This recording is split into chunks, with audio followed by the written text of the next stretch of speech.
Gonna go live here on Revolution Radio with Eric Wilkinson.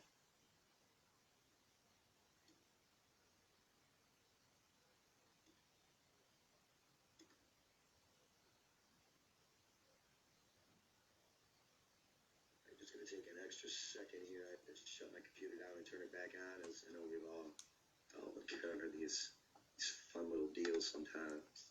I always like playing this intro when Chris Dorsey, and we also have Robbie tonight on Revolution Radio, because I know they're very well aware of the Zionists and the protocols of the Lord INR.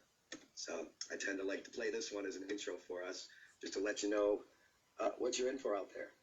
So I'm going to throw this intro on, and then we're all going to have ourselves a fun little chat, a throwdown here about the many, many different things going on in the world.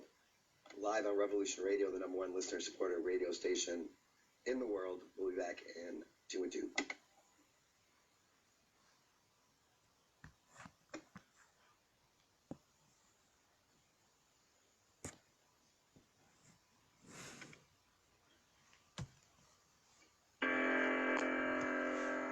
Welcome to the Resistance, the Secret Covenant.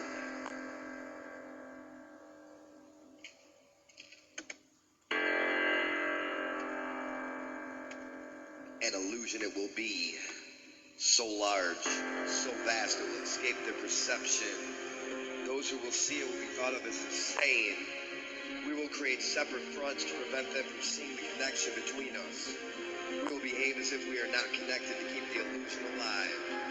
Our goal will be accomplished one drop at a time, so as to never bring suspicion upon ourselves. This will also prevent them from seeing the changes as they occur. We will work together always and will remain bound by blood and secrecy. Death will come to he who speaks. We will keep the lifespan short and their minds weak while pretending to do the opposite. We will use our knowledge of science and technology in subtle ways so they will never see what is happening. We will use soft metals, aging accelerators, and sedatives in the food and water. And we'll also put it in the air. They will be blanketed by poisons everywhere they turn. The poisons will be hidden in everything that surrounds them. What they drink, eat, breathe, and wear. We will create medicine that will make them sicker, cause other diseases for which we will create yet more medicine. We will render them docile and weak before our power. Their minds will belong to us, and they will do as we say. If they refuse, we shall find ways to implement mind-altering technology into their lives. We will use fear as a weapon. We will establish their governments and establish opposites within. We will own both sides. They will perform the labor for us and will prosper from their toil. Our families will never mix with theirs. Our blood must remain pure, for it is the way. We will make them kill each other when it suits us. We will keep them separated from the oneness by dogma and religion. We will control all aspects of their lives and tell them what to think and how. We will guide them kindly and gently, letting them think they are guiding themselves when they are not. We will guide them kindly and gently, letting them think they are guiding themselves when they are not. We will ferment animosity between them through our factions. When a light shine down among them, we shall extinguish it by ridicule or death, whichever suits us best.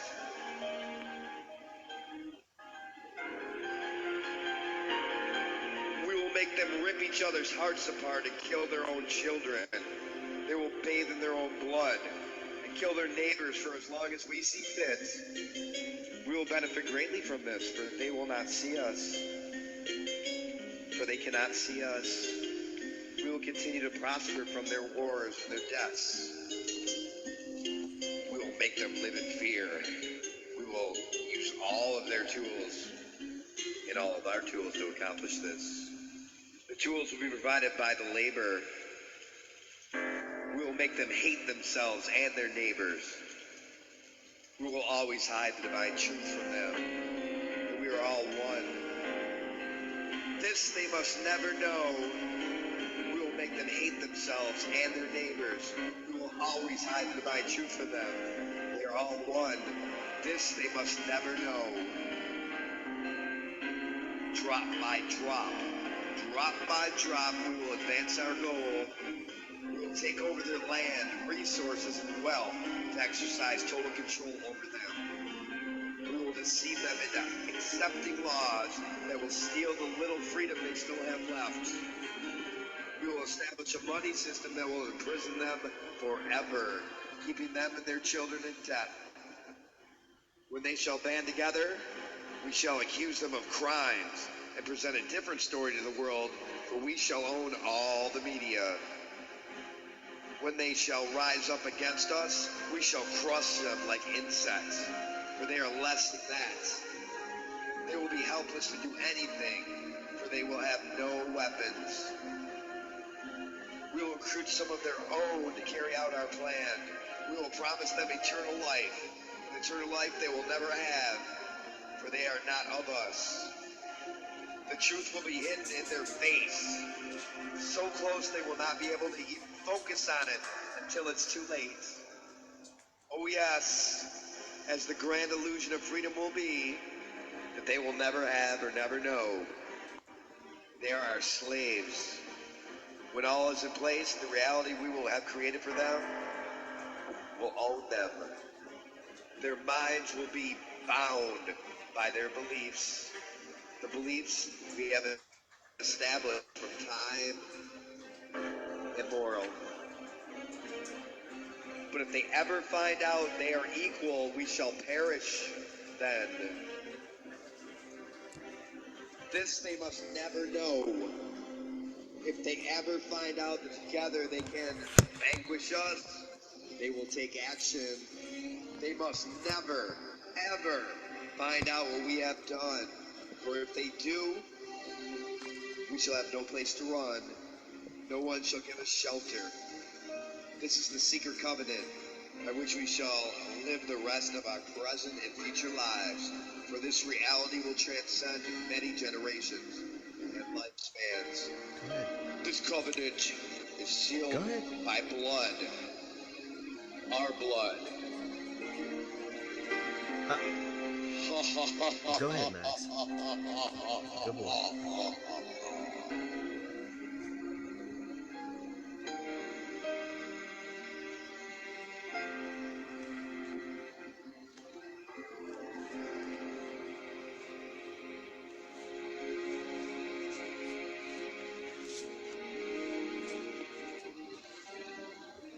None are more hopelessly enslaved than those who falsely believe that they are free.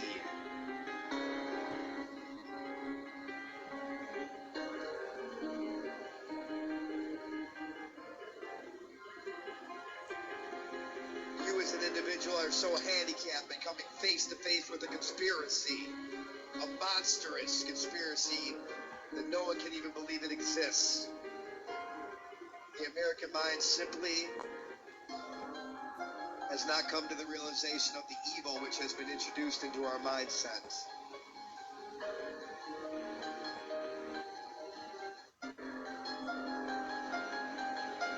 Give me control of a nation's money supply. Give me the banks. I care not who makes the laws. I am above them.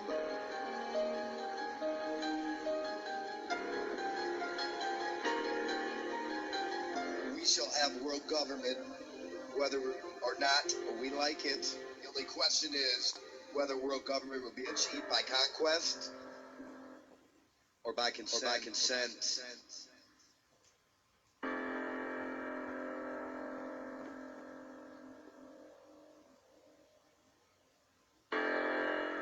Welcome to the resistance.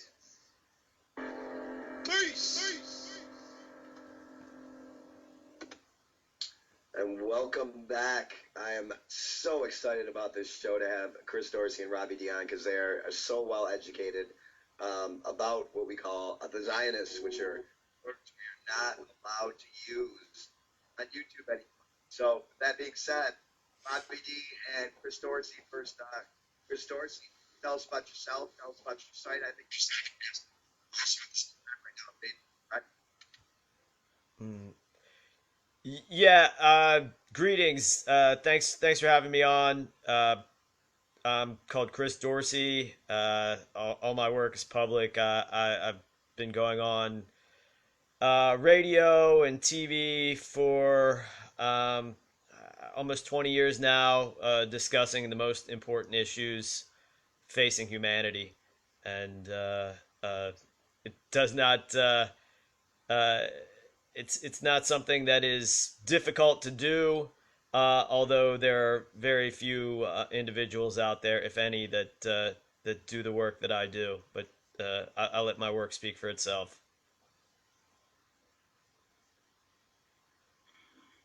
Excelente. Robbie D, introduce yourself. Tell us a little bit about yourself. Good evening. Good evening. Can you hear me? Coming through loud and clear. Cool. Hello, I'm Robbie D from the UK. I'm the current and sole owner of the Underground Resistance Network on Facebook and the Ultimate Hebrew Israelite Awakening page, also on Facebook, and Satanic Exposing Satanic World Government.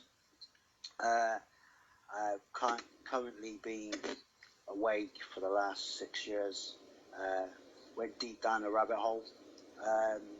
Know your good friend Jeff Hayes and yourself, Eric, and have been out there trying to warn people of the coming, approaching danger for quite a while now. And unfortunately, we're seeing the fruits of our labour now as things are starting to unfold at a frightening rate. And yeah, it's really good to see you again, Eric.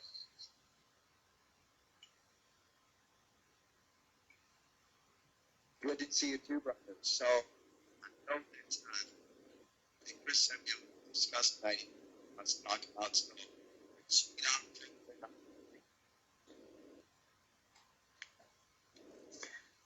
Hello, yeah, I didn't quite catch that, but yeah, yeah, you were having a few technical issues your end.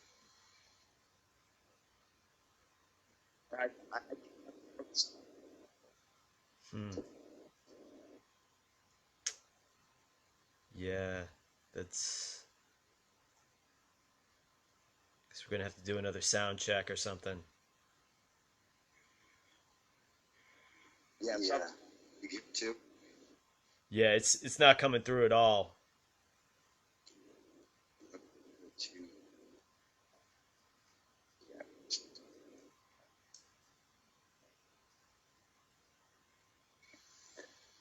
Yeah, that's a shame. So you're not Yeah. able to hear me, Chris? This last time I heard that question. It's not coming through great, but it came through clear. But before Yeah, that, nothing. I heard it that time. I can hear you pretty well, Chris, but Eric seems to be Right. Except not so good. yeah, yes, right on, Robbie. Except that last time I did hear that last specific question, Mm. and now yeah, nothing. So, okay. Mm-mm. Yeah. Mm-mm. Change my setting. See if that. Spotty at best now.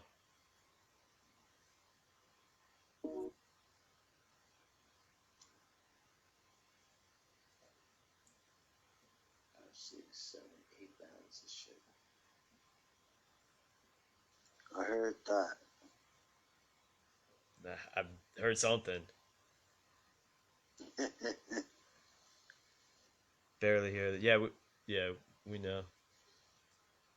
All right. Okay. Looks like Eric left, and hopefully he'll come back on with a better connection. So. Okay. That's what's going on now. I don't know if we're live on the radio, but um, we have a lot of information to get to. Hopefully, Eric will be back on the line here in just a second, Mm-hmm. and I presume we may be discussing what's going on with this coronavirus, which Yeah, absolutely. seems to me to be clearly this is the pretext and the excuse to bring in the corporate bailouts among many other things, but that this is the excuse. They had the economy and the repo markets and the interest rates are all upside down compared to what they say happens during a great economy. That's because it was horrible, and they're using this coronavirus to bring in the bailouts again. Just that was one thought I had for the past week or two regarding what's going on in the world with these crazy stock markets, the shutting down of economic activity. So I don't know. What are your thoughts on that, Robbie? I don't know. Just to try to maybe keep the go ahead. Sorry. I'm just getting a call coming through Eric. I don't know if to accept or decline or. I'm gonna go ahead and accept, I guess. Okay, so we'll accept it. Okay.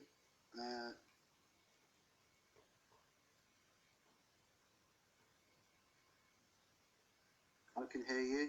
I can hear you, Robbie. There you go. Yeah, absolutely. So when you were saying, what do I think about the current situation? Well, Yeah, before that, let's make sure you can hear me too. Can you hear me? Yeah, you're coming through loud and clear. Very well. So sometimes do a system reboot, but yeah, let it roll, Robbie. Yeah. Well, I just might as well jump in with a breaking news story. Believe it or not, Tom Hanks has tested positive for coronavirus. Yeah, and his wife. Believe it. And his wife. Yeah. So, and we all know that he's under the spotlight. You know, same kind of Harvey Weinstein kind of situation. Straight ahead. Woo woo. Oh, you got an echo there coming through there. Yeah, that was Yeah. So, what I suggest is that be prepared for a lot of Hollywood movie stars and screen actors and music people suddenly coming down with coronavirus. I wouldn't even be surprised if Hillary and Bill Clinton both come down with coronavirus at some stage, because we know what's coming. Yeah, we know what's coming their way. As you said, this coronavirus situation is kind of spiraling out of hand, according to the mainstream media. I mean, whether people believe it's a hoax or whether it's real, the actual impact on the world economy is going to be absolutely nothing short of devastating. And, you know, we're seeing it unfold every minute of the day, as far as events, large gatherings, sports events, they'll be coming to a close pretty soon. We've got an entire country that's shut down, with Italy. I mean, how many millions of people are now under quarantine? It's absolutely unreal. But the thing is, we saw this coming, you know. We saw this coming a long time ago. We didn't actually, know it was going to be a virus or a pandemic, but we knew that there was going to be some kind of event that would start the ball rolling, because obviously we know what the outcome of the world change that they want, and we know that the ultimate goal is world government. Now, what they have to do is implement something that will fit in between Agenda 21 and Agenda 2030. Well, that's 9 years, 10 years. We're now in 2020, so now is the time that they need to have this crisis, whether it's real or whether it's engineered. It's not really even, it's neither here or there. The fact of the matter is that it's their perfect opportunity to roll out all of the things that they need to get this started.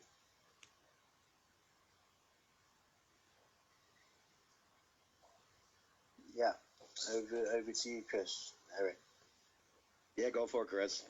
Well, I agree with the overall assessment that Robbie was making. This obviously is manufactured. We know that literally the coronavirus, there's a patent for it. Now there's a lot of dispute on what that patent is for. I've read the patent.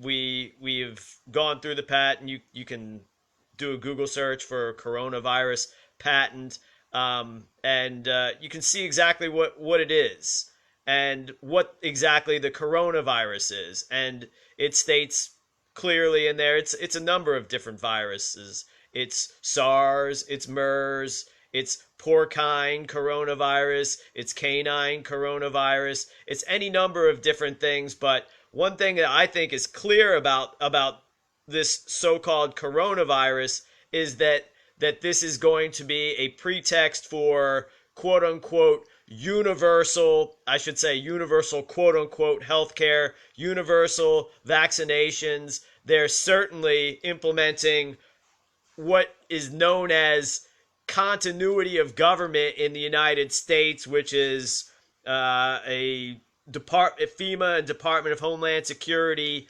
emergency plan. I mean, the emergency plan is in effect. It is taking effect right now. And here we go. This continuity of operations is a federal initiative directed by FEMA and the Department of Homeland Security.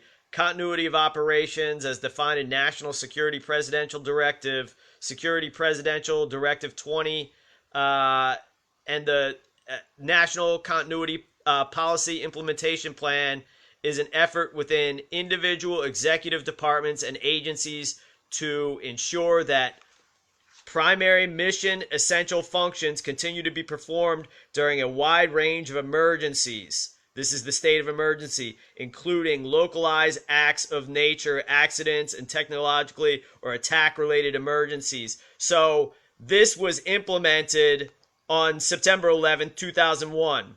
So tonight, the quote-unquote President of the United States Incorporated went on television at exactly 9 o'clock to address just about nothing except for what he wished to say about this coronavirus.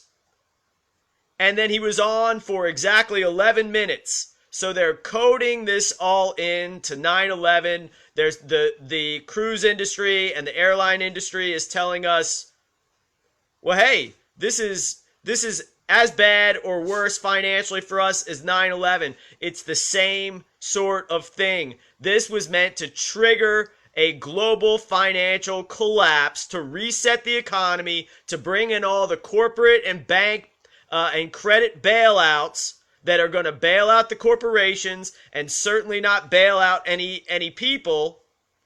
And this is the pretext because, hey, if they just explain, I mean, the repo markets, I mean, I discussed this, I believe maybe the first time I was on this broadcast with you about the record high repo rates. That's the overnight lending rate, which should be exactly or very near the Fed funds rate.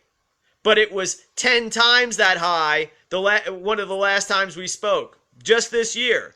That guarantees that there's not enough liquidity. That guarantees that a recession is already underway. And you look at the inversion yields. You look at every single verifiable economic indicator of a strong collapse in the economy, and it was there well before coronavirus even reared its head. Whatever that is. You know, now we know celebrities allegedly have this, but I don't know any real people who have it, and I know a lot of real people. So what we have is a pretext, which is going to trigger all these things. The Bank for International Settlements wrote something called the Green Swan, and if the word coronavirus were to replace climate change, the entire Green Swan book, written and released in January of 2020, January 20th, 2020, by the Bank for International Settlements, that gives you the playbook already. This is continuity of government, continuity of operations. They've brought the National Guard in to quarantine certain parts of the United States.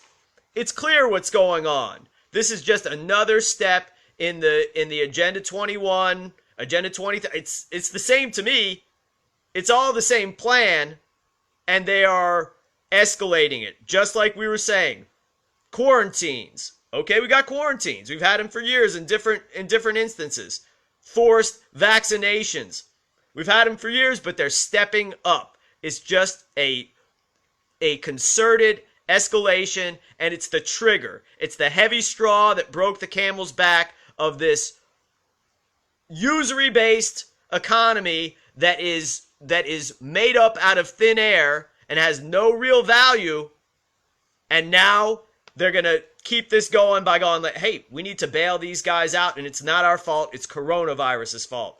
But as we know, if coronavirus is anything, it was created in a lab at Fort Detrick, Maryland. So, I mean, it's a lot to cover, and apologies, but I just had to get all of that out because this is pretty obvious, and it needs to be interrogated on this level, in my opinion.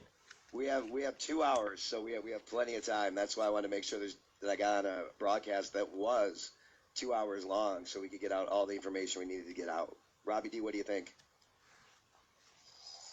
Yeah, well, I'm in total agreement with virtually everything that Chris has said. I mean, it's absolutely, it boggles the mind how people are, they're in a lullaby right now. They're in a lullaby. And the way you mentioned Donald Trump, you know what my views on him are, and obviously through the research that we've done on Donald Trump, knowing that he is Jesuit trained, and we know that presidents aren't elected, they are selected. There are no exceptions. We know that every single president except Martin Van Buren was a Freemason, a high-level Freemason, and we know that the agenda is on course.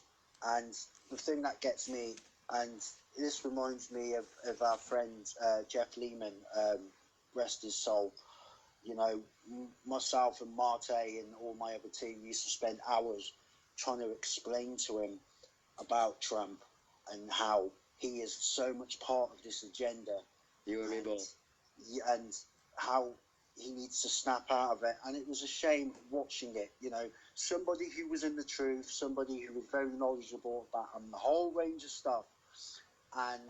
But as soon as Trump came onto the scene, he was caught in that spell. And the problem is there are millions of Americans that are caught in that spell. And it wouldn't matter if Hillary was in power.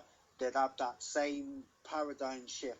And they are caught up in this, and they are going to be lullabied all the way to those FEMA camps. They don't realise that it's coming. You know, it is coming. Yeah, I've spent the last 6 years. I've known more about your country than I do my own. The ins and outs of everything. You know what I mean? And running the Underground Resistance Network has given me a great scope of watching people, and we knew it was coming. We knew the situation was going to hit some kind of breaking point at some point, but I didn't realise it was going to come this quickly. And how it seems to how it's snowballed into something that's, I mean, it's completely mind-boggling to people that don't understand. But to us, it's a frightening situation, not just for ourselves, but the people that are absolutely blind to the situation. Like, what is it that's going to take them to finally wake up and realize that there's something wrong, there's something on its way, the world situation is not as it's meant to be? And you know what I'm saying? It's hard to explain it to those people that are stuck in the world. I mean, the Bible explains this in perfect detail, how this condition is with people. The worse it's going to get, the more ignorant people are going to be. And I don't know what Jeff Hayes, if I could just jump in real quick here, Robbie. Yeah. Jeff Hayes, the guy was sharp. He exposed false flags. He had information before Yeah, Jeff Lehman, yeah. Where'd you get this from? And what Jeff Lehman did, he did take it to another level, thankfully, though, because by riding around and getting out there in his community and putting those Trump bumper stickers on, he gave a chance to have people come over and talk to him. And he could kind of ease them into things like 9/11. So he took it to a different level. But your average is just sitting back going, yeah, that's my president. And that's it. Right? So that's, right. And it's just like everybody believed in the New World Order when Obama was in, right? But as soon as Trump appeared on the scene, they everything went out the window. Look at the censorship. Do we have censorship like this? I'm not saying Obama's better, but censorship was not like this. It's great. I don't know if you know, Chris, but my speech got nuked. Yeah. I mean, almost 1 million views. Over 5 years gone. Well, I'm going through the appeal process. Well, good luck with that. I've been through that process. I mean, nice and open for snake eyes, but I don't think anything's gonna happen with it. Well, I mean, to me, I've lost a number of channels going back, to channels I had starting in 2008 that went all the way to the beginning of 2017.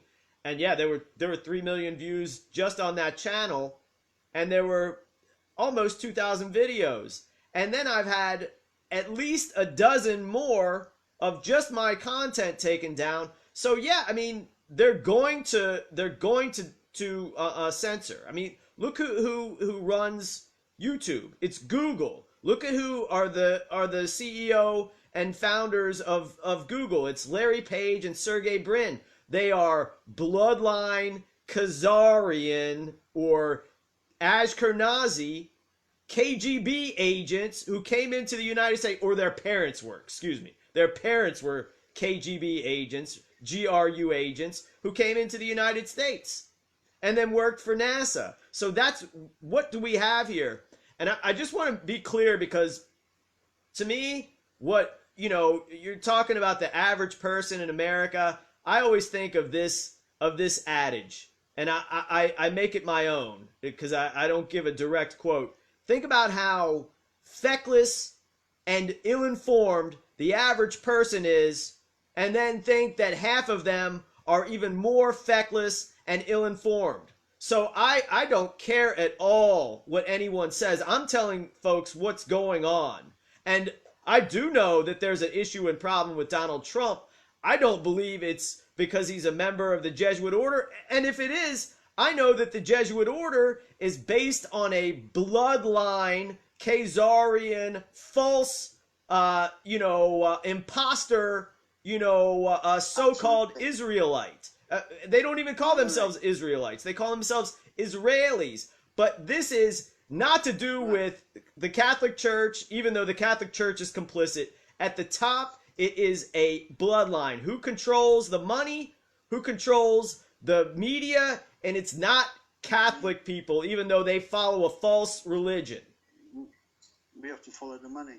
Right. And as far as Freemasonry goes, that's what's been co-opted. Freemasonry really stopped existing in 1722 when they basically said, oh yeah, we know what this was originally started as. This was originally started in Old York Constitution of 926 as a contract with the King of England. And in 1722 they said, oh, we're going to get rid of all the ancient stuff. We're going to get rid of that. And what happened that year? That's when they built the Great Synagogue at Duke's Place in London. That year, 1722, is when they unveiled it. Between 1700 and 1750, the quote-unquote Ashkenazi population of the UK, which it's great to be on with somebody in the UK, because I don't know if you can see behind me, that's the coat of arms of the legitimate crown of England. And what we have now is verified on multiple levels to be infiltrated by this bloodline that we're talking about, that has absolutely nothing to do with the Levant region or the Israelites or the ancient Hebrews or the ancient pharaonic line or anything like that. So again, this is 10 steps ahead of the average person, but nothing else matters. There's a masquerade going on. This is a biological weapon. Who controls the military for the United States? Who controls the Congress for the United States? It's not Jesuits and Catholics. They might be the fronts. Very well. In many cases, they are the fronts. But behind it is this Chabad-Lubavitch mafia, this Chabad-Lubavitch organized crime network. That's who's got their hands up Donald Trump's oversized derriere and plays him like a puppet. Not the Jesuit order. And I can tell you that none of these individuals mean jack to me. I know that they're all imposters. So I say to all Freemasons out there, and I speak to lots of them all the time, hey, unless you're serving me, you are not a Freemason. It doesn't mean anything. You're just a member of a club that does silly rituals. And that's all you are, because the money controls everything. The simulation code controls everything. The 1-0-1-0-1-0-0-0-1-1-1. That's what controls everything. The binary code of 555. And so nothing else matters. I mean, I know this is like a cashless society. Cash is dirty now. Yeah. Expand on that. The binary code of 555. That's how we're all talking to each other, like we're in the same room, but we're not in the same room. It's just a simulation. So that's their form of mocking God and trying to simulate God, and even trying to simulate their betters and their superiors in this code. Because when we go back to the real English common law, when we go back to Magna Carta, what does this one bloodline? It belongs to the king. It's the property of the king. Those fake imposter synagogue of Satan Jews, you go back to the original common law, you go like, hey, these guys have been kicked out everywhere. Like, we gotta have special rules for them because they're so adept at prevarication and chicanery and equivocation, and they sweat and clip the coins to devalue. That's exactly what they're doing right now when they're lowering the interest rate and start again with this quantitative easing, and then yesterday putting $50 billion extra dollars into the repo market, and today putting an extra $25 billion into the repo market. That's what they're doing. They're what they've done this whole time as far as the economy goes. When the increase in the stock market, the increase in the equities market is directly correlated with the increase in the balance sheet of the Federal Reserve Bank. It's exactly the same. And what does that do? It puts the money in the pockets of the rich and devalues the money that the average person works to get paid for. So now you'll see what they do when they shut down 60 million people in Italy and say like, oh, everybody's got to stay at home. And you'd think that that would mean 100% economic collapse. But that just shows you that the worthless jobs that folks have out there, they're really meaningless, because at the end of the day, there's tens of quadrillions of dollars in circulation, and you have access to and I have access, and we all have access to very little of that, but that's enough money to pay for everything that could ever be bought or sold from the beginning of time until the sun burns out. Literally. And so that shows you the manipulation and how they can control this with the simulation code. They have simulated God. Sorry. Go ahead. That is a great point. Go ahead, Robbie D. Well, yeah, yeah. Where do I continue from that? I mean, yeah, the serfdom needs paying. Yeah, I mean, as we know, there's two economies in the world. There's the fake economy that we see, and then there's the secret economy that's running in the background, and you never know where the two ever quite meet. It's but yeah, as you said, you know, they've shut down a whole country of 60 million people, and nothing seems to not have had any effect. Over in the UK, we're at the beginning stages of this coronavirus outbreak, so. But we know that, You know, they're going to ramp it up over the next few weeks, and it's going to triple and quadruple, and then we're going to see the conditions that they're going to see in America. Well, we're going to see the conditions that we've seen in China. I mean, China seemed to get a pretty good hold on it. That, you know, we were getting conflicting stories about what was going on. We were seeing various videos that were coming out of people that were being shipped off to makeshift hospitals that they managed to construct in a matter of days. Then we were getting stories about people, the numbers that were being manipulated about how many people are actually dying from this stuff, this so-called coronavirus, and how many bodies they were burning. And now we're getting reports that it's apparently on a decline at the moment, and they seem to be actually getting a handle on it. But you know, it's hard to tell. But what the one thing that I do know, and the one thing that I do stress with when I talk to a lot of people, is that, especially on a biblical level, is that all these nations that seem to have all these problems, and all these nations that seem to go to war with each other at whatever particular time for whatever rhyme and reason, they're in collusion with each other. They've always been in collusion with each other because the world was given into the hands of the wicked, and this is how they're going to get their world government. People need to understand that the New World Order has always been here. Yeah, it's been here from time immemorial. What they are trying to achieve is a one world order, and this is where people seem to get confused between what is the New World Order and the one world order. Well, you know, it's quite plain that their goal is to have this cashless society, which like you said, you know, they're going to, which they already have said that the money's dirty. Yeah, we need to get the money out of circulation. It was quite a clever little ploy that they actually threw in last week, saying about that. We knew that was coming.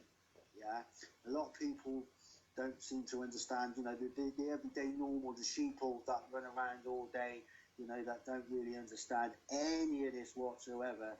You know, they'll agree. They'll go, yeah, well, the money is dirty. So what's the solution? Well, we know that we already have chip and pin, and we have also, you know, Apple Pay and all different kinds of electronic means of paying.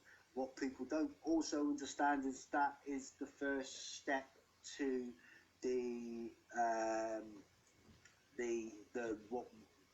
what is it, not the RFID, but the step that leads to it, you know. And we know eventually that they're going to want to chip everybody, because they're going to say, well, you know, your phone could get dirty, you can get diseases on your phone, and the Bitcoin thing might, you know, it's not 100% safe. So the best thing that we can do is either put it inside your body, or we'll put it on your body, which is the electronic tattoo. And we know that it's not a conspiracy theory, because we know that we've seen that the media are now been playing it up with certain companies that have volunteered to actually take this chip. And we know that certain places in Australia, they're actually queuing up for this. So we know at some point pretty soon, you know, they're going to either make it trendy enough for everybody to queue around the corner for it, or they're going to put people in a position where they're going to have no choice. You know, we know that the Tavistock mind control that is being employed right now for little stupid things like toilet roll. People fighting over I mean, can you believe that? People fighting over toilet roll? We did a show last week, Robbie D, on that, and we were going on eBay looking because we wanted to have facts to confirm it, and indeed there was toilet paper rolls being sold, one toilet paper roll for $1,000. I can very much believe that. You know, they're either fighting over hand sanitizer or toilet roll, and the question is, when did washing hands suddenly become trendy? Didn't people wash their hands before then, or what? You know, they don't realise that everything that is being told to you, everything that causes you to cause a panic or whatever, is coming straight out of the Tavistock Institute, and it's been going on for decades and decades. Bill Cooper had, you know, he said it quite plainly and rightly so, that nobody has ever had an original thought in their head, and they never will, right? And that's all down to Tavistock and, down to these think tanks. These people control every aspect of your life. If they tell you that your house is on fire, you would believe it before you actually go charm and check. too, isn't it, Robbie? It's working like a charm. Problem, reaction, solution. Exactly. Exactly. Everybody's freaking out. There's people that, just real quick, there's a girl I train, and she's more of a leftist. She's kind of clueless about a lot of things, and she used to make fun of me and call me a doomsday prepper, right? Now, I said I'm not a doomsday prepper, because a doomsday prepper, they have bunkers and such, but I have a 3-month food supply. I have water. I have the essentials that I need to get through a 3-month period, guns, bullets, and she has nothing. But this week, and she's always laughed about it and said whatever, this week she started wondering if you had to self-quarantine for 14 days or 21 days, what she would do, because she's only got a week worth of food. And I said, I mean, what do you say to that? I told you so. Well, it's fun because we're watching this unfold around us. We're watching people fall right into the trap they want people to fall into. I didn't know about what you just said earlier, Chris, about what they're doing with the stock market. I haven't really been following it, but that's mind blowing that they could shut down the entire job industry in Italy and nothing happens to the economy. Great points. yeah, and one thing that, before I forget, about what happened to the stock market on Monday morning, and I kind of referenced it on my Friday show, talking about the fact that back in 2015 they just would stop trading if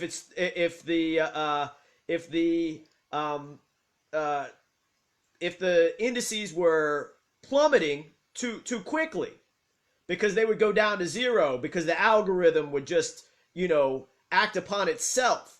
And what they did this Monday, and there's something called the plunge protection team, which is it's a official unit that keeps the economy going. Not to be confused, but it acts in a lot of the same way as some plunge protection team. The plunge protection team. Let me Google it real quick so I can be accurate. I had just Googled arbitrage, which is, if you want to find it, the definition for that. That's how everything works. That's the only way any money's being made. But yeah, I did not use that one in Scrabble too. It'll amaze your friend. So basically, they go in and when the market goes down to a certain level, when the selling starts going into a frenzy, they basically pull the plug. They just pull the plug on the New York Stock Exchange, or on the Shanghai Composite, or on the DAX, or any of the global indices. They do them to all of them. But the New York Stock Exchange, that happened Monday, where in the morning they just stopped the trading, and it doesn't go back to the exact same point, where it's like they started it at a level that they decide that they're going to put it at. So you can tell it's fake just on that level, because it's not allowed to work as it's supposed to work. Because if it did, the whole thing would go. Okay, here's plunge protection team. Is a colloquial name given to a working group on financial markets. In March 1988. Sorry, this always happens. In the wake of the stock market crash of 1987, then President Ronald Reagan created by executive order the President's Working Group on Financial Markets, also known as the Plunge Protection Team. Not to be confused with the Global Stability Board of the Bank for International Settlements, or I should say Financial Stability Board, the FSB, which is the highest legal authority on planet Earth. And that's something called the Financial Stability Board of the Bank for International Settlements, which there is no jurisdiction. I mean, there's a common law jurisdiction. Right? They're the bank that pays the bank. The IMS, right? Yeah. BIS. Yeah. The central bank of the central banks. Now under a common law, under their commercial code, under a uniform commercial code, under the UCC, There is no higher authority than the Financial Stability Board. They tell the Attorney General and have told, not just in concept, but in action, have told the Attorney General of the United States exactly what to do. I suggest everyone watch a documentary called All the Planetary's Men. And this is a little dated, but it describes, not very dated. It's, it references a lot of the, Now I'm going to type it into the chat room. all the plenaries, like plenary, and then plenaries, like apostrophe S, men. All the plenaries men. And this, besides something that I'm a little biased on, something called the International Banking Cartel, besides that, that's the first step of comprehending the Bank for International Settlements. That's a 3-part series from the documentary from Press TV. International Banking Cartel, Press TV. That's hard to find on the internet, but you can still find it. And all the plenaries men. It describes how all of this works. This is everything that you see that's going on in the economy right now is a function of something called Basel III, which is the accord agreed to by all the central banks of the world, including Iran, including North Korea, because they are subject to this, even though they are not signatories to it. So Guys, in about 2 minutes, just 2-minute warning. okay, so I don't want to take up any more time going into the break, but Get it up. I take notes when you and Robbie D come on. Actually, plunge protection team, they cut off the trading.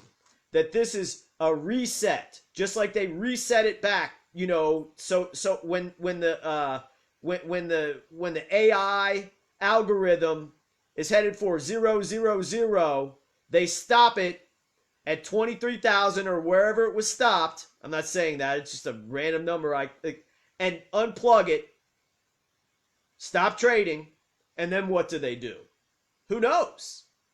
Who knows? What would have happened in that meantime? Who knows? That's like the ultimate mulligan about the most important thing. So that they don't do that when you're spending too much money at the grocery store and go like, yeah, you can keep buying food, but no more money's going to come off. You can keep buying and trading on the stock market, but nothing's going to happen. It's an absurdity, but it's one that must be pointed out as important things that happened this week with this coronavirus thing. They did it again. They unplugged the plunge protection team, came in, and that's an excuse to talk about the Financial Stability Board of the Bank for International Settlements, who is behind all of this. All of this. the IMS. And guys, we're going to break right now in 20 seconds. So we'll stop there. Hold your thought, Robbie. We'll come right back with it. And 2 and 2 on Revolution Radio, #1 listener supported radio station in the world. We'll see you in a sec.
Yeah, we're on break now, so on commercial break on the radio show.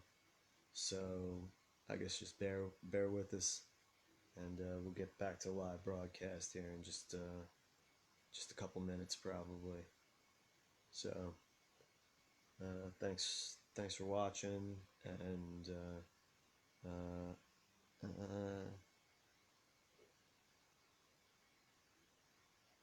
no, no, the Vatican Bank is certainly not uh, above the Bank for International Settlements. By the way, that's not the case.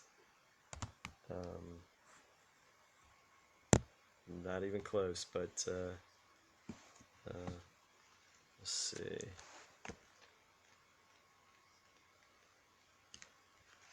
Let's see.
And we are back live on Revolution Radio, #1 listener-supported radio station in the world. We can only keep going and telling whatever we like, the truth, with your generous donations. So keep free radio alive. Dynamite show so far. This is awesome. Been looking forward to it. People know that when I'm very quiet, speak very little, the people I have on must have a lot of great stuff to say. And like I said, I'm taking notes. You're going to get history lessons here tonight, folks. And you've already started getting them. With that being said, I have you both muted while you were doing the commercials were on. So just unmute yourselves. And I think Robbie D, you were talking about something. Why don't you tell us what it was? We were talking about, actually it was something that Chris had mentioned about mortgage rates and how they're actually freezing mortgage payments in certain countries. They're about to do it in the UK. And due to obviously the situation with this coronavirus, and a very interesting discussion was brought off the back of it, where it falls into these Agenda 21, Agenda 2030 policies. We also know the goals of the Freemasons and the protocols of the Elders of Zion, learned Elders of Zion. And one of their planks is that to abolish all private property. It looks like that they're taking the first step by telling everybody that that's okay. Well, you know, you don't have to pay your mortgage. It's all good. Yeah, you know, we've got your back. We've got you covered. We know where this is ultimately leading. You know, which brings me back again to the people that think that Trump is draining the swamp and he's going to put all these people on trial. Well, I mean, obviously something's going to happen. Yeah, but as we know, you know, in this false reality that they've created for us, there has to be a good side, there has to be a bad side. You know, the Hegelian dialectic, the duality that they have in this world, and we know that somebody needs to fall on their sword for this new world order. Yeah, this is also what gets me about the people that think that Trump is going to destroy the new world order. Well, we know what the Bible tells us. We know that there's going to be a one world government. So either two things happen. Either something goes very wrong or something goes very right. Yeah? You know what I'm saying? It's just like, we know what's coming. We know how it's going to get there. Yeah? And we know that it's already begun. This beginning of this tribulation period of world governments and one world religion and one world currency and one world army. I mean, at the end of the day, why do they need a one world army for? Yeah, who's this one world army going to fight? Well, it's going to be us. Yeah, we're the enemy. Yeah, and people need to wake up and realize what is coming and what is already here. You know what I mean? Guys, I want to take a right turn for a second here and discuss what everybody's been discussing and get your views and opinions on what this coronavirus is. In the chat room, we got a really funny comment because we heard, you know, that Tom Hanks and Rita Johnson Wilson tested positive for the coronavirus. and Harry said, how do you test for a fake virus? So with that being said, Chris, what's your opinion on this whole thing going on here? Well, I mean, I believe that there is a virus called the coronavirus because there's a patent for it. Whether that is what is spreading and making folks sick. Now, I've seen those videos in China. Now, some of them seem fake, and it was, you know, brought up by myself and others that, hey, you got these ghost cities, you know, which is, you know, fitting in with the economic collapse thing where China has been raising money to build these cities that they don't have anybody to put in, and they're just uninhabited cities. Perfect place for movie studios creating an apocalyptic looking appearing pandemic virus. Now, additionally, I will say that there is no truth to the fact that it appears these folks that are being filmed in China and convulsing and vomiting up blood and then dying within, like, you know, a couple minutes, that is the coronavirus. I don't believe that is the case. Another thing I wanted to point out about the broad coronavirus is it seems strange that there has been extreme civil unrest in hotbeds of where the coronavirus had spread and was allegedly, you know, hitting the population hard. And I reference Hong Kong after all that unrest and after the millions were in the streets protesting. Yes, Hong Kong, right? China and the connections, because there's definitely mainland connections to that so-called umbrella movement that was going on. And of course, we knew that Iran had just recently, allegedly, according to, I mean, I don't know this for sure, but according to international bodies, they had to kill thousands of their own citizens in order to put down a rebellion. And now all of a sudden the coronavirus is hit very hard there. Is this a cover? I'm not saying it is. I'm not saying it isn't. I'm saying hey, is that why they're having all these body bags? Is this the excuse? Did they kill a bunch of people and now they're going to go back with cleanup work? I mean, we know that coronavirus was made in a military lab. We know that. It's verified. We know that even before this COVID-19, we know that SARS and MERS, that they were manifesting and creating these viruses in places like Fort Detrick, Maryland, which is the biological weapons headquarters of the United States Army.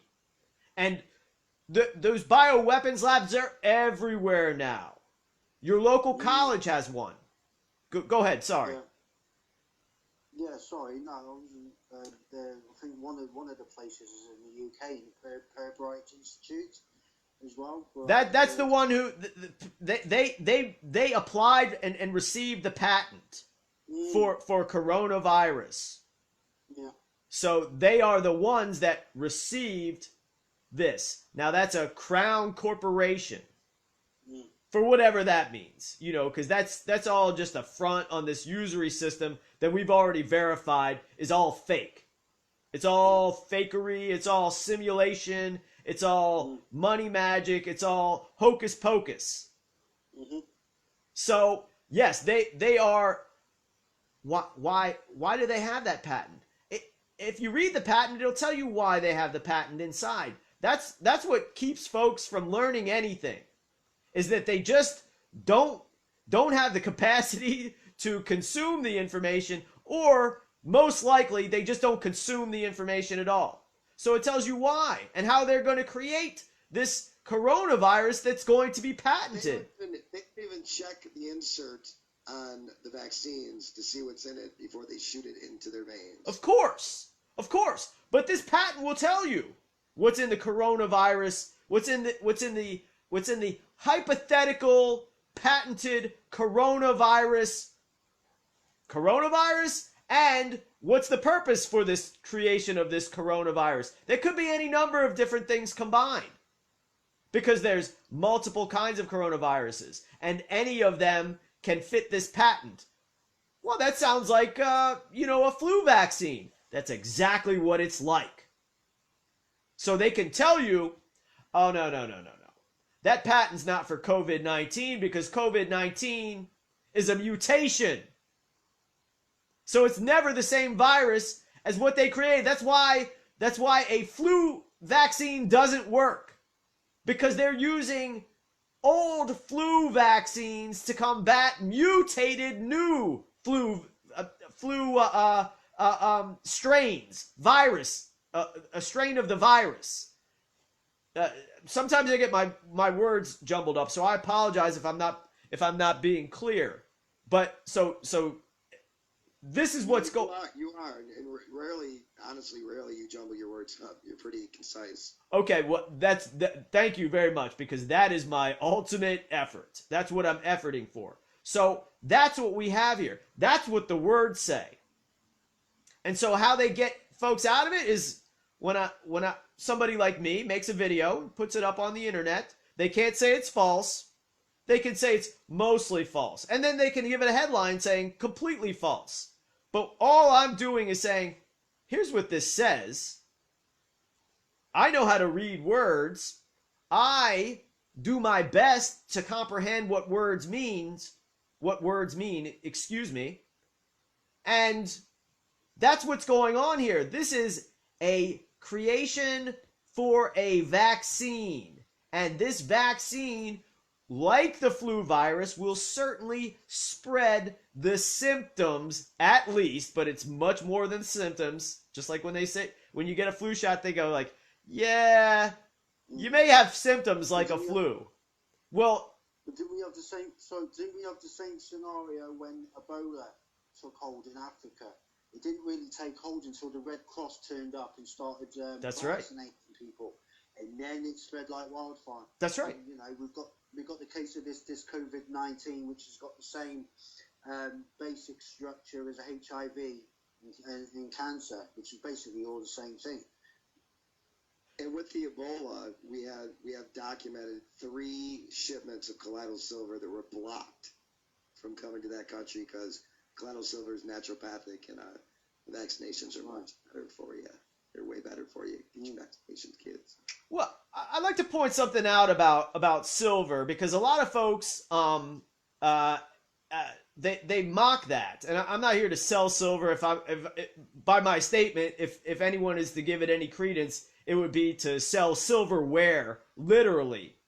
But back during the Middle Ages, in England and in other places, where they had these homes to take care of the elderly Templars. So it was like a old folks home for the members of the Knights Templar.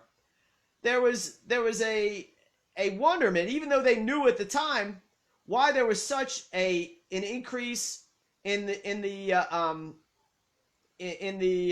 I guess the word I'm looking for is the treatment, the recovery of sick individuals that came under the care of these homes that were run by the Knights Templars for the Knights Templars. And that's because everything that they ate was off of silverware, silver plates, silver spoons, silver forks. So, I mean, I'd rather eat, and I don't, but, you know, if I had my druthers and I had enough electronic digits in a fake account, I certainly would eat everything off of silver. Maybe not even take colloidal silver, but silver does have healing properties, and there's no doubt about that. Well, the proof's basically in the person who's telling you about it. And myself, anytime I get any type of cold, I take some colloidal silver. It's gone. In fact, I had pink eye one time, really bad. Put a little colloidal silver in my eye, and it was gone. So for me to think if something works, I got to try it myself. And well, that tells me we have so much activity going on in the chat room. It's crazy right now. Can you guys see it? Yeah. Oh yeah, talking about the NBA and NCAA basketball tournaments. They canceled the NBA season. Is that right? That's a fact. Wow. Hey, did that happen? I know that they postponed a game tonight between the Jazz and Oklahoma City, and that they announced.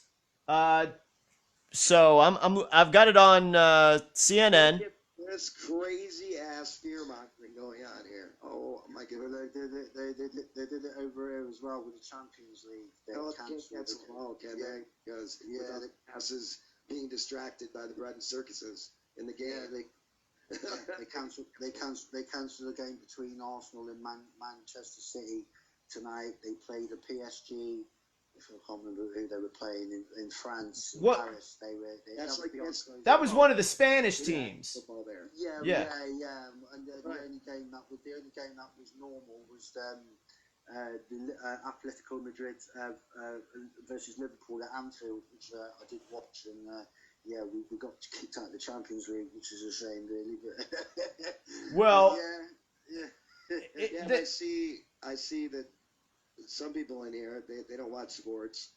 And, you know, here's an interesting fact. If you look on the back of your ticket you buy for your professional sporting events, I'm unsure if this holds true for the UK, but as far as the United States, on the back, it specifically says, for entertainment purposes only. What do you think that means?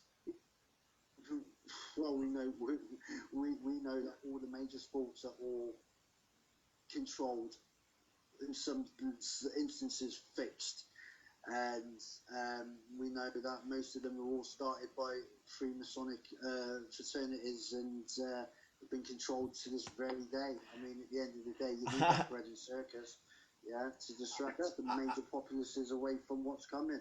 Do you see this right here? Me, the player they claimed was infected was touching everything he could to mock the situation. He seems to realize it's fake too. Well, I'd like to put my opinion in on what Eric was referencing, and that's what I used to see on the tickets when I was a NFL season ticket holder for the paying outrageous fees for the seeing Washington Redskins rigged football games, and say, yeah, I mean there are, if one were to delve in and say pretty much everything is Freemasonry based on the concept of building one's mind and everything, that certain sports and even baseball originated in England, not invented by Abner Doubleday, and same with football, soccer, rugby, all this stuff. It comes from there, and it does have certain Freemasonic numerological sequences and codes. I would say on a higher level, it's, and this is all the same. It's a allegory for sexual congress, meaning more like a not a literal of male and female copulation, but the sexual congress that comes in uniting the hemispheres of the brain, the male and female brains coming together as balance. So that's that gets into all these Masonic. So that's the bottom line at the end of it. Controlling one's own mind. That's the religious allegory for everything. God is outside of us and God is inside of us. God created us, and our concept of God comes from one point, the pineal gland. That's why, you see all this, pine cone symbolism at the Vatican and all that other stuff. Because our pine gland. That's what the spraying accomplishes, is you have the heavy metals, you have the cadmium, the aluminum, the heavy metals raining down. Sure. Directly affecting and retarding the pineal gland. Sure. And that's why they, instead of us eating and drinking out of silverware, that they put cadmium and lead paint all over everything that we put in the dishwasher and drink our hot coffee and tea out of and all that other stuff. Yeah, Don't paint walls with it because it might block the rays, but I regress. Right, exactly. So yes, the NFL was started. Every single one of the original owners of the National Football League was started by Jewish gambling interest. And I say the word Jewish just to make it easier for everyone to follow, because, I had it marked out here because I love to get into the times of tribulation, because I know what that means. We're in a period between epochs, or a transitional period between the age of Pisces and the age of Aquarius. This is referenced many times in the Bible. This is astrological, astrotheological, the basis of all religion. But it's also prophetic. So we'll read. If I'm able, I ask permission, I should say, to read from Revelation 2:9. I know thy works and tribulation and poverty, but thou art rich, and I know the blasphemy of them which say they are Jews and are not, but are the synagogue of Satan. And I will continue with Revelations 3:9 and 3:10. Behold, I will make them of the synagogue of Satan, which say they are Jews and are not, but do lie. Behold, I will make them to come and worship before thy feet, and to know that I have loved thee, because thou hast kept the word of my patience. I also will keep thee from the hour of temptation, which shall come upon all the world, to try them that dwell upon the earth. Who is Jesus speaking to on that? Who is Christ? It's coming, and he's coming back, and he's a different type of character, because it's in this time. It's in the end of the age of Pisces. Who's he speaking to? He's speaking to the real Jews, the Israelites. Real Israelites. So there you go. There you go. It's and I will say this, and this may be unpopular in certain circles, but it is verified as fact when referencing things like 100 proofs of Israelites. Just do a Google search of that this has to do with the New Jerusalem. What's the New Jerusalem? That's America. not a United States Incorporated of a former fake synagogue of Satan crown corporation. That's why it says, we the people of the United States. What does that mean? It simply means those with a claim to specifically the crown of England. And that's why here in the United States, they say, oh, it's Scottish Rite Freemasonry. And there in the UK, they say it's Royal Arch. So they go like, okay, well, we know that the real King of England comes from the Scottish line. But originally, that Scottish line comes from what? The line of Nile of the Nine Hostages, the line of St. Columba. That's the Irish line. So we know that all these guys sitting in Buckingham Palace, they're all imposters. And not only are they imposters because they don't have a specific Irish bloodline, we know it because they specifically have Khazarian and Southern European bloodlines attached to the Ashkenazi European line. That they're Europeans and they don't have anything to do with the Levant. Let's just call them for what they are. Look up the Khazarian Mafia and see what they are. I told you, I knew you and Robbie D and Chris Dorsey would have a ball together. And that being said, Chris and I have disagreed about things on the show. Robbie D and I have disagreed about things on other shows in the past. And that's okay. That's how we learn. But for the most part, we're in agreement about a lot of these facts, about a lot of the things. And what you get with these two is a history lesson. Because if we don't learn history, we're going to repeat it. And I think that's what we're seeing. I agree. And what I strive for is just to say what is happening or the way things are. One may not like it. One may not like the fact that all of our law is based on the Bible, but that doesn't mean that it's not true. All of our law is based on the Bible. This is America, not the United States Inc. Corporation, and I find it laughable. Laughable. Now, this guy Trump, that anybody respects this guy anymore. This guy could barely breathe on camera. He could barely get through 11 minutes of this important information that he flubs and completely drops the ball on. He's huffing and puffing and snorting like no cocaine addict I've ever seen in my life. Just another puppet.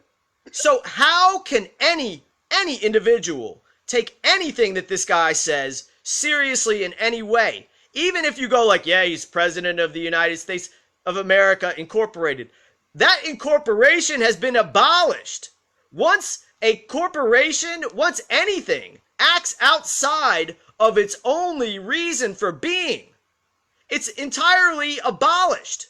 So when everybody complains about every specific thing that the United States government does that's quote-unquote unconstitutional, they're wasting their time because everything it does is unconstitutional, and that tells you that there is no United States of America government anymore. There's a criminal corporation that is headed by a Ashkenazi mafia masquerading as the United States government, but there's no real United States government. It doesn't exist anymore. So where does the authority come from? What is the basis of all this? If we go like, oh yeah, let's just impose Freemasonic law, that's fine with me. That would be an improvement. Because 99.9999% of Freemasons out there, they don't even know what Freemason itself is.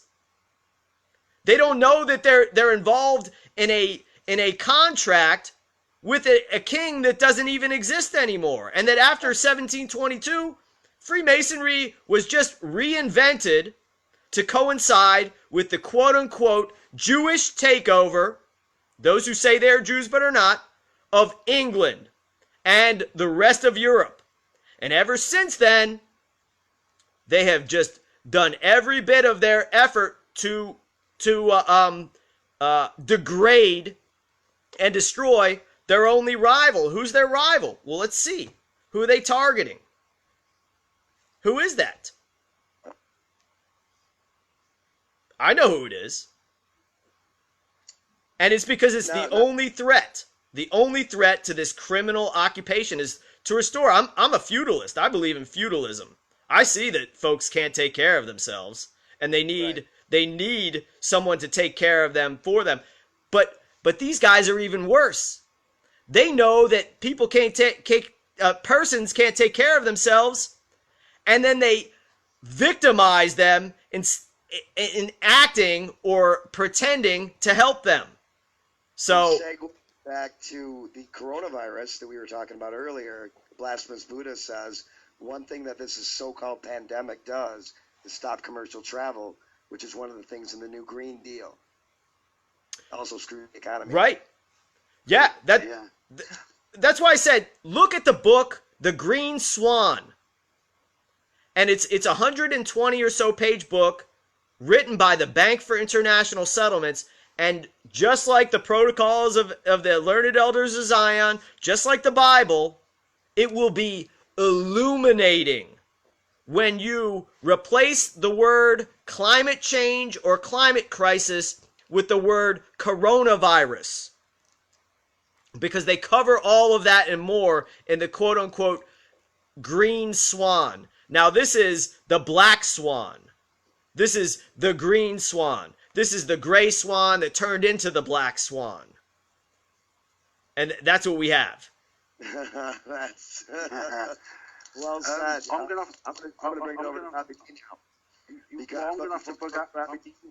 Check this out, Robbie. What's said here? I want to know your take on this before you start.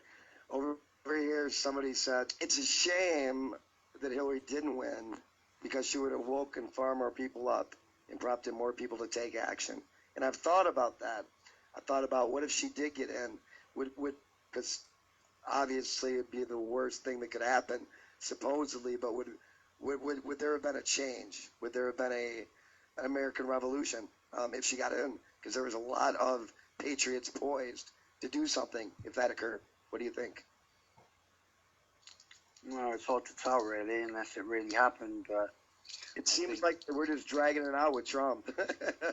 No, I think Trump's doing a brilliant job of waking people up without even realizing it. You know, it's just, you know, if anybody's got any sense, they realize that they're being played by both sides. This Q thing. I guess what I'm asking, Robbie, do you think that you know, perhaps more people would have woken up because of the amount of dirt on Hillary Clinton? Now she's not in prison, we don't know, but the amount of whistleblowers that have come out, the amount of writing her book, she says she's a freaking witch. You know what I mean?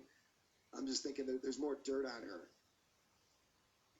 Well, at the end of the day, you know, they keep saying lock her up, and well, okay, this means she's going to get locked up then.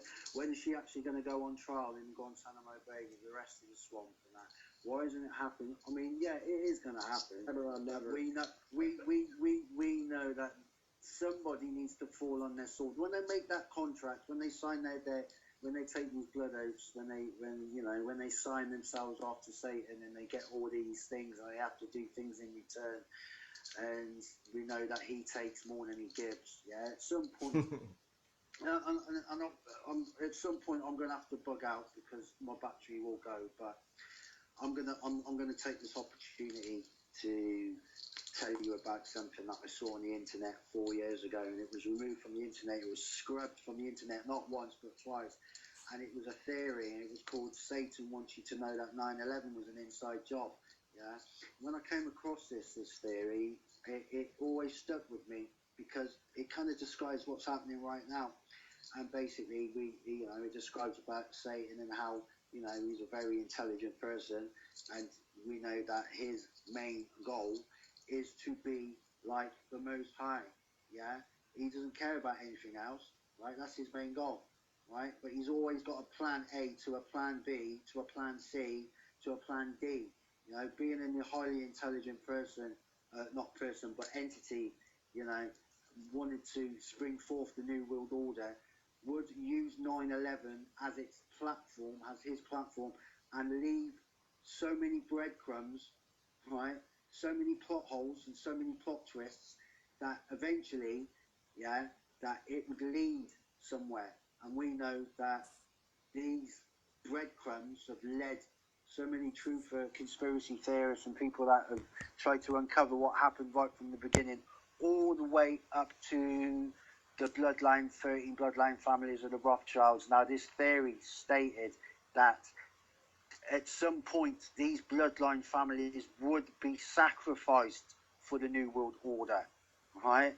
That the Satanism, the child trafficking, the pedophilia would all be exposed, right to the very top, right, and be basically put before the people, where everybody would recoil in horror, right, and then basically the Luciferian system needed to come through. So what they do was the thing about the satanic agenda is Satan likes to point his finger at himself and expose himself to what he's doing with his agenda as well as both. So in the theory would state that basically the whole world would be exposed to Satanism, to all the stuff that I've just mentioned, and everybody would basically unify in their horror and say, well, we can't have this, it needs to be destroyed.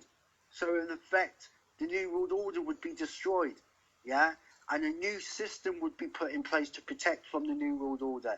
Little would they know is the system that they would be put in place to protect them would actually be the New World Order, Isn't it up here, Robbie? It's here. Right. I mean, it's around us. So we've got Q, we've got Trump, right? We've got the swamp, right? Doesn't it seem to be playing out like what this theory suggests? And I can see why it got removed from the internet, because if this thing had actually caught hold, it would probably actually out what is actually happening now and has been for the last 3 years, right? So in effect, Satan does want you to know that 9/11 was an inside job, right? Because we know that at some point, the people at the very top are going to be thrown to the wolves. And why is that then? Because they're not the people at the top, and they've served their purpose, right? And in order to bring this New World Order, one world government, there's going to need to be some sacrifices. Some people need to fall on their sword, right? And this is exactly how it's going to play. And this is why I tell people, don't you sit there and think that Trump is fighting the New World Order. He's a product of it. Always has been. You're being played. You're in a false reality. You're in a false paradigm. You're like Q says, you're watching a show. But the whole thing is a show. Including Q. Including Q. Including Q.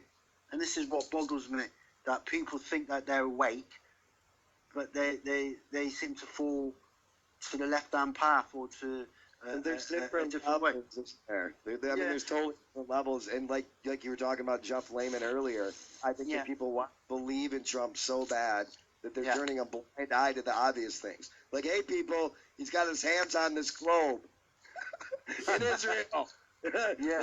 What do you need to see? I thought you were awake. Always reminds me of that back in the 60s or 50s or 60s, that Egyptian, the president's, I can't remember his name offhand, but he turned around and he said there will never be peace in the Middle East because the Jews left black and they came back white.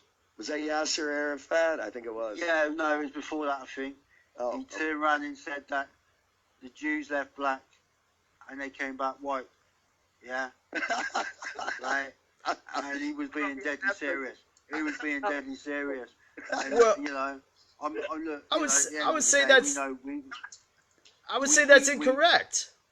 I would say that's patently wrong. It may be a statement, but I think this is a patently wrong statement. I don't believe the Jews left black James, and came back white. I mean, at the end of the day, it's whoever fits under the curses of Deuteronomy 28. It's not actually that. It's actually, you know, it's already been verified in genetic testing and you know, there's a documentary out called 100 Proofs the Israelites Were White, and it just takes all biblical and archaeological and bloodline DNA testing and verifies that fact. Who knows? It's going to get good, and we'll do point and counterpoint. It'll have to be at another time because, as I said, my battery's about to go. I definitely would. But yeah, it's been fun, guys. Yeah, thanks, Really thanks, Robbie. Yeah, man, we'll do this again. Yeah, I see you went down to just your avatar rather than save that. Thanks, Robbie, for coming on. If you guys want, we can do part 2 next week, and we can talk more about the discussion you guys were just having about certainly the historical roots and then the truth. Yeah, absolutely. Okay. Yeah. Great. Or if not, at some point, yeah, definitely. All right, so catch you guys later. Thanks, Robbie D. Much. Detonator. Much luck. You want to plug your station real quick before I go? Yeah. If anybody hasn't done so, get onto the Underground Resistance Network on Facebook and the Ultimate Hebrew Israelite Awakening page. And see you on there. Thanks, Robbie D. Bye, guys. Peace. So I guess we can finish off with Chris Dorsey. Whatever you'd really like to finish off. Again, I'd like to hit on the coronavirus again, just because it's absolutely right now, and find out, you know, what information's come into you. Because how do we know what information to truly trust? How? Well, I mean, trust one's own judgment. I mean, that's what I would say. I mean, I go to, you know, original sources, and I mean, I trust my intuition, and I trust these patents, these documents. When there's money involved, I trust that that's the operative factor, because certainly history has shown us that they care more about money, bottom line, than they do the safety of people. And actually is that they don't wish to have people be safe. They wish to have people be harmed and then make money off of that. So I trust the money moves as much as one can. I trust that to watch. I trust that there are patents for this. I trust that this is a biological weapon that you know, that may be used as a economic, you know, Grim Reaper, yes. That is like these people that were shaking. It looked like a neurotoxin, not a virus. Right. So I believe those people can be micro poisoned. I mean, I just watched another recent documentary. I've been really fascinated over the years with the case of what was that guy? Alexander Litvinenko, who was poisoned in London, allegedly by the, you know, remnants of the KGB, the FSB, the GRU, and that his poisoning seemed to, his polonium poisoning seemed to be more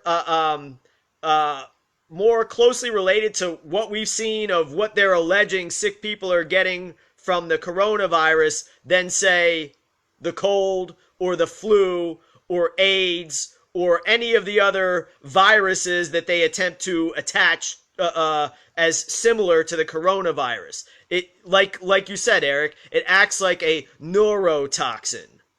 You know, the flu and AIDS and SARS, they're not going to cause you to convulse, vomit blood, and then die within several minutes of being all right. That's just not going to happen. A neurotoxin like polonium or one of these other bioweapons that can be used in a macro and micro target environment, they seem to be more accurate as to what we're seeing from this alleged coronavirus. I've never seen anybody with a flu or a cold die in these ways that we're seeing out of these Chinese videos. Thousands die of the flu every year to begin with. And Yeah. I saw on the chat room, is this true? Have you heard this? I have not heard this. It's $3,000 to be tested for the coronavirus. I'm unaware. I'm unaware of anything like that. But I do. Testing would go with your health insurance, wouldn't it? Well, this is why there are these Khazarian mobsters on TV, especially today, talking about universal health care, which is just universal. We all have to pay for everybody to get treatment, even if we don't wish to have this treatment. Like forced Universal vaccinations.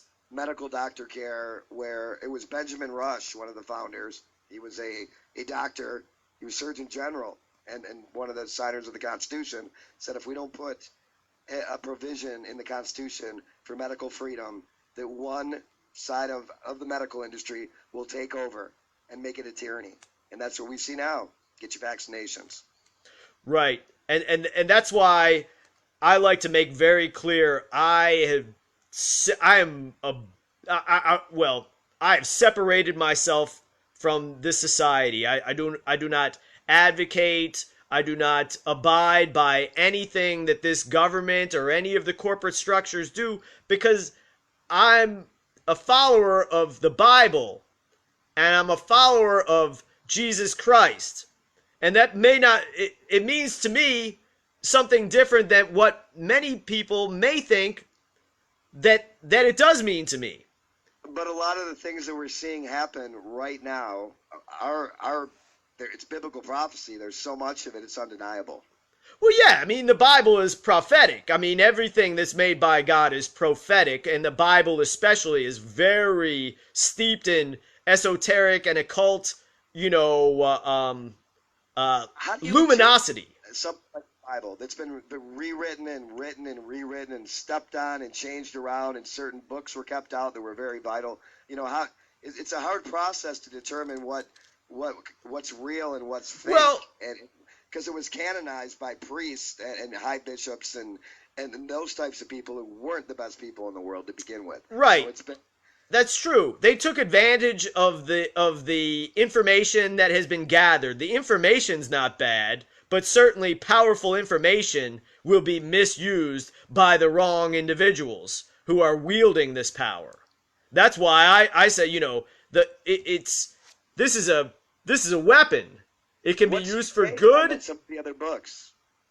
Well, okay, let's get into that. Let's definitely. Or the Dead Sea Scrolls. Sure. Or any of those. What's your take on those? I mean, then they're like, when I take, for example, the King James Bible or the Tyndale Bible, where it's not just, they go, oh, King James was a Freemason. King James is not a Freemason. King James is above the Freemasons. Even under any sort of Freemasonic code, he cannot be of the Freemasonry because the Freemasonry exists only to serve him. So, and again, King James did not write this Bible. He was not the most expert. He was an expert compared to modern day scholars, Sure. But he did not gather all of these books. He did not, and when they put together all of the quote-unquote Bibles, the Torah, there's a written law, and then there's the unwritten legend.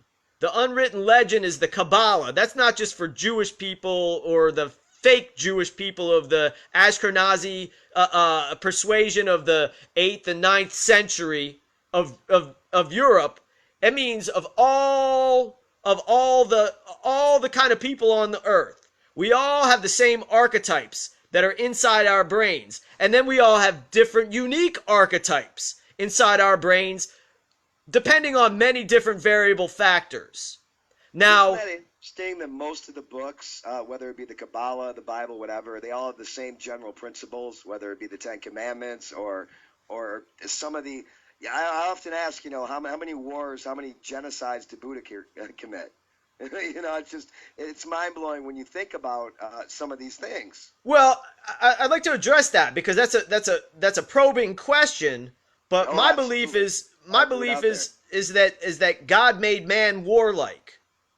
So that all the things contained in the Bible are, among other things, allegorical, and they're allegorical of the ancient archetypes in the brains of humanity. We like the light, the daytime. We're safer from animals, from our possible human enemies, from the elements. Sure. And that everything is an allegory about the fighting and the war, or the struggle, the death and the rebirth of the sun, and the light of the moon and the stars, because everything stems back from the religion of the stars. So everything goes back to that point. So yeah, go to the original source. And these jokers out there, because I hear certain things where they go like, oh yeah, well, magic is evil and the Kabbalah is evil. What Kabbalah? The Kabbalah is the campfire stories of every different group and tribe of people that there are in the world. Now there is a specific Kabbalistic tree of life of a certain sect, but that Kabbalistic tree of life, that was taught, and I referenced the teacher, the great teacher of all those things, St. Columba, that's the bastardization of the ancient Irish Kabbalah, referenced by William Russell, A.E. Russell, and William Butler Yeats. And this was what was taught out from west to east. A lot of folks talk about the west to east. That's my belief. Well, people tend to lump everything together into the same thing, like Freemasonry. Right. Like they're all bad. No, they're not at all. There's different levels, and there's different history, hundreds and thousands of years, and things continue to change. Like Constantine, the person that you have up where it does say specifically in the Bible, you shouldn't put any likenesses of himself up, and yet there's pictures of Jesus up in churches. There's pictures, people put pictures of Jesus up in their house, and that's blasphemy. And that's actually a picture of Constantine, who was a freaking ruler way back in the day. Constantine looks strikingly like the pictures that we see of Jesus Christ. So it's all, how do I put this right? Because you got my mind rolling with this right now. But the basic tenets of some of these books are just be a good freaking person. Yeah, I mean, I would say it's much more instructive than just that, but right. there's a lot of obfuscation and prevarication that comes out of that, and that's why I like to go to original source. And when a lot of folks, they love to talk about Freemasonry, and again, I've never been initiated in a Scottish Rite Freemason lodge. To me, that's beneath me, because I know what that is. It's inside in my blood, and that these individuals going through all these rituals and motions, they're kind of meaningless, because at the end of the day, they only exist to serve my bloodline. That's it. Right. Almost like a fraternity ritual. And most of the people that are low level, they have no idea what's going on in the upper levels. The majority, that's why they call them the 1%. The majority of the people in things like this have no idea what's going on. They don't have any idea. Told me, the Red Cross is evil. Now, I understand at the higher levels they are, but at the lower levels, the people that are just volunteering to help, those people aren't evil. They're just trying to help. They have no idea the bigger picture. They have no idea the bigger picture. They're trying to help, but in attempting to help, they're failing 100%, and they're doing much harm. Okay, so they do deliver supplies, they do deliver food, they do deliver certain essentials. And a lot of times they deliver the Ebola virus and the SARS. Right. And so such for every such a shady game, isn't it? Right. When it comes to this. Right. Well, that's where prevarication and obfuscation comes in. They say we're trying to help when they're really helping with one hand and taking away with both hands. So many of the low-level, on-the-ground people saying something like the Red Cross, they're volunteering, and they're not being paid to do it, and they think they're trying to help. But what you're saying is they could be delivering the exact thing that they're trying to help fight against. Interesting. I would say they certainly are doing that. Yes, right. They, for the most part. For the most, I mean, when the UN goes in, you know, for peacekeeping, and they, yeah. I would compare the UN to the Red Cross because the UN is just they're entirely evil. Well, I would say that they work hand in glove most of the time. I would say the UN and the Red Cross do, right. and so agencies. You know, for example, when the UN goes into Haiti in order to keep peace, what ends up happening is pregnant 11-year-olds by the thousands. So there's no peace being kept when grown men are raping small children, and that seems to be the purpose. So I get back to original. When we talk about Freemasonry... About 3 minutes left, so let's get to whatever you want to get into for the last 3 minutes. Just real quick, and it doesn't even have to be the last 3 minutes. When I talk about certain things, I'm going back to original source. When we talk about Freemasonry, I referenced it earlier. The original source is what? The Old York Constitutions of 926. According to what? Mackey's Jurisprudence of Freemasonry. So I'm not saying I'm a Freemason. I'm not advocating for it. I'm just saying what exactly it is. I've made it very clear. Folks can go back and listen to what I'm saying before. Accordingly, I'm leaving out a lot. Prince Edwin, not the king. The king's prince, Edwin, summoned all the Masons in the realm. This is 926 A.D. to meet in a congregation at York, who came and composed a general lodge, which he was Grand Master, and having brought with them all the writings and records extant, some in Greek, some in Latin, some in French, and other language. I'm sure that's Gaelic, ancient Irish, that's most of this is from. But my point being, this is like the coming together of information. Okay. Tell me the book again so I can write it down. This is Mackey's Jurisprudence of Freemasonry, and here I'll read the most important thing about the 15 articles and 15 points contained inside of the Old York Constitutions. Let me see if I can find it. I hopefully can.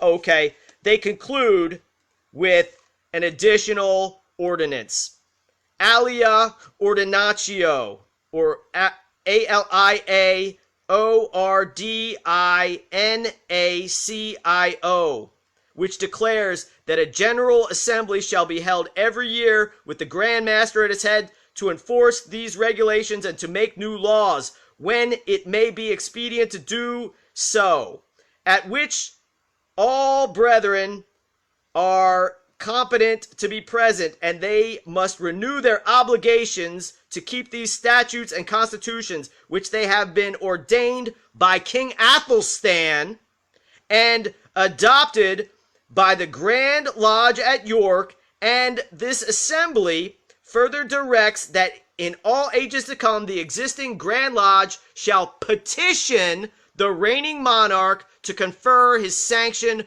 on the proceedings. And as I referenced before, the year of the Great Synagogue at Duke's Place, London, coincides 1722 with the year that all of that changed, where it just went from being a literal agreement between the officers, including the nobility and the knights, and the skilled literal Masons, not the speculative Masons. That's in 1722. It went from being a contract with the leadership of the realm that the king must have a particular contract with, to a completely speculative body that has been manipulated by this quote-unquote Synagogue of Satan bloodline from 1722 on. Oh, did you get through the whole point? That's it. And I was taking notes again. So we're signing up. Do you want to come back on next week with Robbie D? Because his views about the Israelites and yours are completely polar opposites, and it would be Oh yeah, that's what I mean. I wish to get the facts out there. I mean, again, I can't take credit for the facts. You know, before we go, let's see, we're just about off, but when I first came into contact with Chris, it was on a show with Adam Green, and I used to like Adam Green. I followed him. He used to speak out against Israel, and I watched you systematically destroy him. And I'm like, I got to see what this is all about, because he must be a bad guy, right? Because he's destroying a guy I like. But what we found out later is that he actually took a pilgrimage with Jake Morphonius to Israel. So anyway, thanks for tuning in, everybody. Thanks to all the chatters, especially for coming out here. Chris Dorsey, always a pleasure. Robbie D, and thanks to the station in the world. We'll see you next week for a debate about the truth. Hey, thanks, Eric. Yes, thank you. We'll see you next week. All right. Welcome to the resistance.